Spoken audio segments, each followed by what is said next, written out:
Okay, so as the first lady in the movie, no, I think say addition dey bebre. Nkofo be some more questions. So mo hwe movie no mo hu me say me to me worry obi to say Mr. President. Nkofo be some more questions bebre.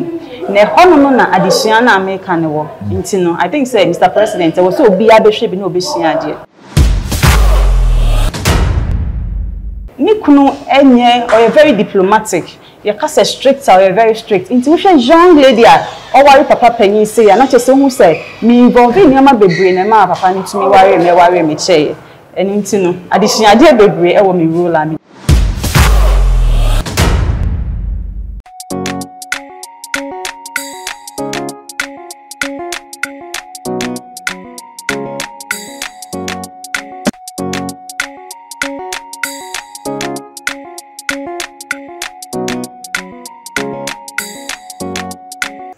I'm within the Maui Peter no beer for me ABRO the big mouth so this year back up.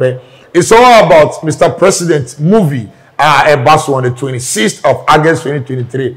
And the way show me here my background to say my pay SG more. Now SG more na mbp and you beer Angies our movie ni moi or play one of the leading roles. I'm so not a president, the wife Mr. President anymore. Now being a wife of Mr. President and I being a first lady, I hear na saying. Yani anji kwa kodi nkomo. Na mle ka say Mr. President and that my background no. 26th of August and a semensia more ye babe premiere no. Ebi was say oh me ni Kumasi na me be Kumasi be me da kura be de obedu semensia more. Ye wo SG More Hotel e wo ha. One of the best hotels in Ghana. Me say oda sa hotel we say ya. Why hwe ade tie we fi say we ko be say bottle we say okọ. Bar, with breakfast, restaurant to ha, I mean anything be we here we are Sibiano. A be what SG more what I'm say. I'm sure may Angie say share, you go for come being the first lady, and I say, you come la. Medi eno kutwa so ba twene boda na barima bedi de. Fra me sidi ankyerado meje so. Adwen na anya adwuma nipadua no bre eyimidini. Asa agro enso asem kan eno so yimidini.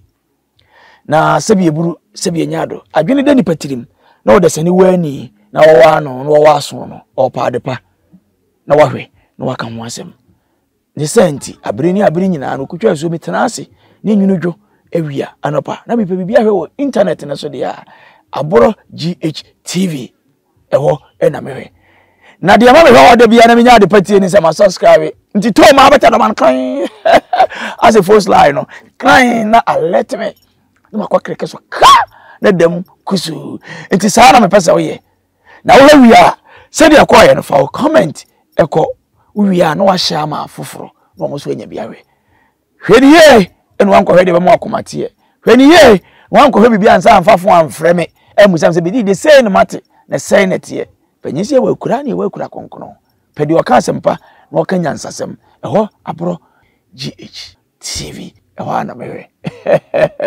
asa agro. Now welcome back. And then ABRO the big man bogo so this year back up. Me ni about Angies share then ye new come. Angies na say eh o feel you do my 7 year interview na say na we dey made me some question. But vim nti me nta na nhwe woni me hwe nkakra na me yimi kakra. We ka me kakra. And ye wudi en kasa pa de say. Angela Sewa Boating. Angela Sewa Boating. Nti omu twa so ye Angies Boat. Angies Boat. The Angies Boat ni went na Angies. Oh, okay. Is it moving kwana or acting and all other things be away you come? Okay, me business people. We different businesses. Yes. Because I know be catch them say because who acts you see that big with the meaning no business lady. Oh yeah. Wow. You share when be now first we be joining this movie Mr. President ni. Okay, me fan say na ye cha adum nyame. Ina director Jackson ba setness. So ba so hu me na say anytime obey ejima no be frame me. Nti me wo ha na director oti aka che me say director Jackson say me friend like no nya me number. Okay. Nti me friend no ka che me say me secretary e wo Mr. President mo. But me ankasa de akra pa na me wo.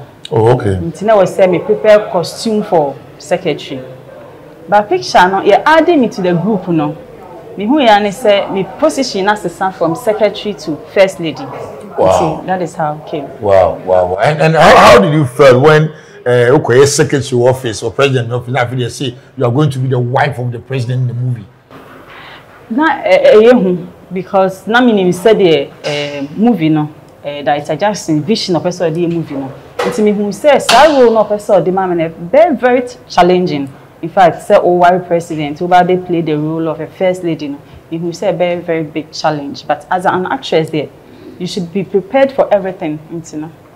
What are we expecting from Mr. President? You being the first lady, our president, you know. What's in a challenge? But then you're expecting from what in the movie on the 26th? Okay, so as the first lady in the movie, no, I think say addition dey bebre. Nkofo be some more questions. So mo hwe movie no mo hu me say me to me worry obi to say Mr. President. Nkofo be some more questions bebre. Na hono no na addition na America ne wo. Nti no, I think say Mr. President was so obi abehwe bi na obi hia de. Were you able to play the woman as a married wife? And so because yempese be ko mu bebre no. Nikunu enye or very diplomatic. You can say strict or very strict. Intuition young lady or worry papa penny say and not just who say me involve in yama bebre na ma papa need to me worry me che. And intino addition idea bebre e wo me role and me play. Now this movie talks about politics kakra wo. How to educate Africans. Ekwa be fa so be kandia boom. Enye me yeku, enye me yentoko enko ye NDC, MPP, CPP. Ye kan ho dia boom. Yenhwe efutuo kakra wo so nya wo ma obetimi asia ma ewiase nyina when it comes to enkabom wo ewiase mu and then obeka kakra fa. Mr. President, I think say me a world movie was to be about me based on African. The way na me kunu tie no. Vision I think the president. Mr. President, Kwadwo Nkansah. Oh yes. Said the now city and I think say idea was say in fact me edge say politicians Africa obi ampebre no nya movie we bi no onhwe no nsia ade film because as a wife me kwa me ne da sorry no at a point in time na maintenance na me tete me high you get it but a tree no me beti na se and so me edge say obi amepe bi nhwe na yensua de na yentumi fan develop Africa in general. Yeah. Afina movie near Baby Premiere 26th and we premiere movie now. Now let's see. After 3 months, 2 months, movie we say no. Who say he na we expect movie do be kwa drew. Me expect said me be very far because a very challenging role na minya a play. It me expect say be very far. And I think so no because you use your local dialect, your tree language, you know. Meaning, say, penny for the normal to acquaint, we say, be subtitle. Yes, na enku we see fanning na. It is a movie, no. Meaning, say, be we see fanning na. It me jidi say, me blow, ANGIES BOAT me blow. But me, I can say for a fact to say, ANGIES, wanya de anyo ba papa was in anymore.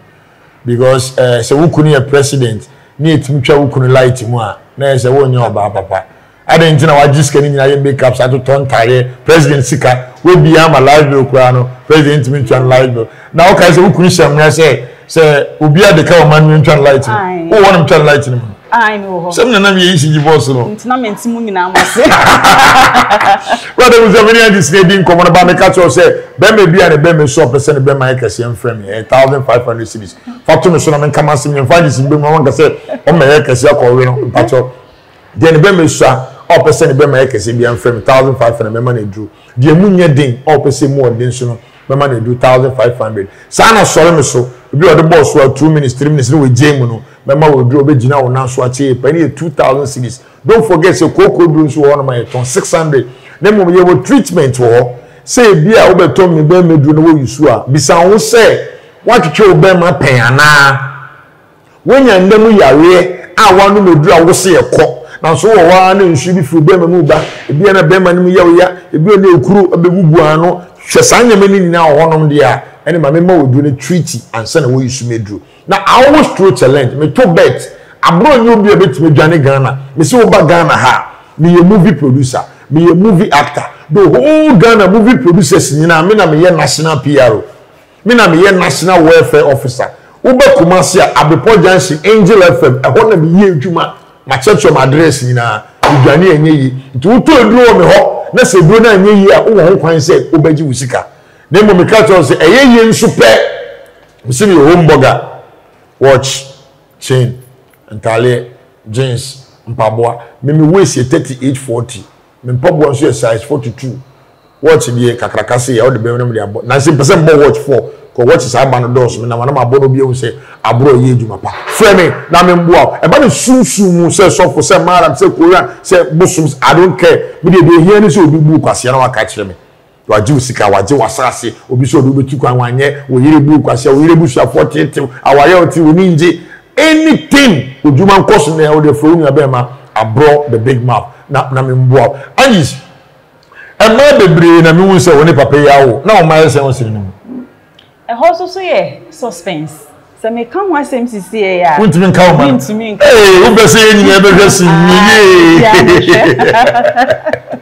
right working with 3 directors I think that's the first time on 3 directors I do at a time who just said so na directors nyensa and a director how was it like fear any to saying and I said na motivate you say oh 3 there and you do me better any year how was it like na tens me do na my tens the very first day because almost that try and sana drew me time and me kucha into na me nim said the but because almost that try na me hu flyers ni ade no na me nim say be in fact and very tense but at the end of the day the nyame say me to me so because of press conference in Ufi Accra abedu ase me patron what's yanko patron me susu me wo dwumade bidi e wo Kumasi te do be wa to 26 no patron me wa ha at to September. Okay, another juma so wa wo san so ye. Exactly. I won fail dem so do be juma chesa. Me kwanche bi mbetwa ba ko bi na enye screen so ye wi a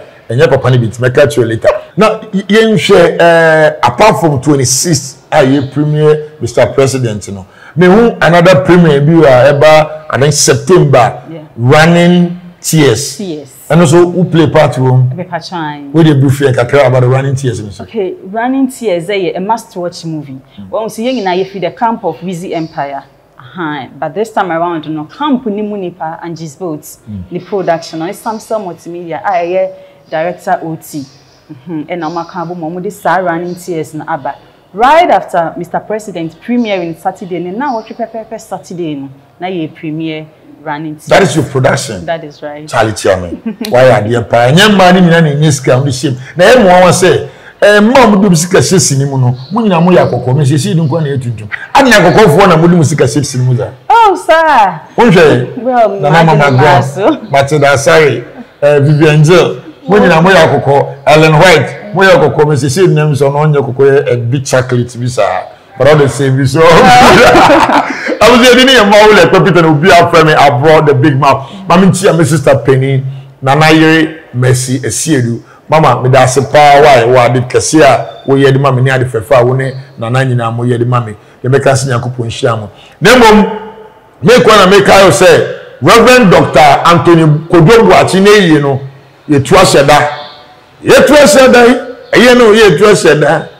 Ye no software ye no ye trust me say asole pen for na asole ba mu di mi atem no me maoli me mo say edwuma na me ye wa ase no nim nyansa na me di edwuma na me nim Ghana mra that from the next video